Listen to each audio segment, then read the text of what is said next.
Welcome to another Parasha mental health reflection, this time for the Seder of Kedoshim. This idea that I want to share with you today, I learned originally from the writings of Rabbi Sachs of blessed memory. So this one, listen carefully. Rabbi Sachs asked himself, what is the most significant pasuk, verse in the Torah? And many people would say, love your neighbor as yourself, as recorded in this week's Torah portion, and then repeated by others in different religions too. But then he went a stage further and he concluded that whilst it is a fundamental of Jewish ethical behavior to love others like you love yourself, that's only written once in the entire Torah. Yet, over 30 times, we have the commandment to love the stranger.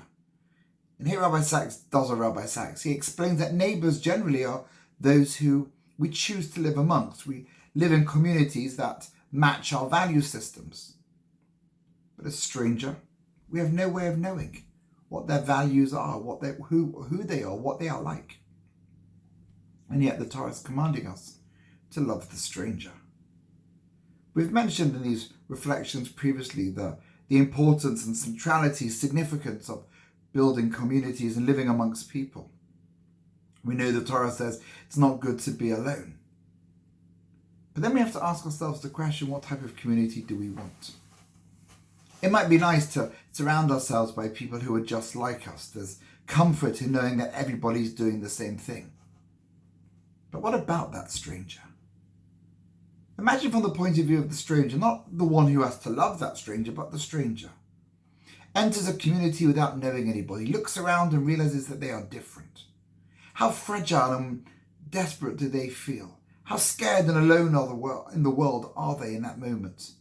Along comes the Torah and a commanding voice tells us, love that stranger.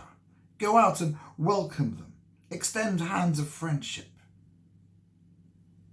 Build a connection with them.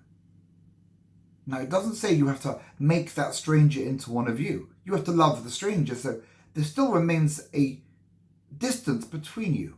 You have different lives, different value systems, different wants, different goals, different ambitions. That's okay. But if we're going to create a world which is one where there's much more peace and love in it, where people feel nourished and supported, because nobody wants to feel abandoned and threatened. Nobody wants to feel empty. Nobody wants to feel fragile. Then we have to go out and extend our hands to the stranger. Open our hearts and love them, just like we love ourselves. The truth is, when you do extend that hand and when you overcome your nervousness and when you break the ice and you actually discover there's so much more that connects us than separates us.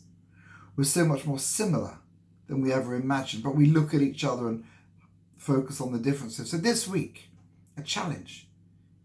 If you might meet a stranger, take that first step to extend the hand of friendship. Discover what makes you similar and enjoy what makes you different. Go ahead.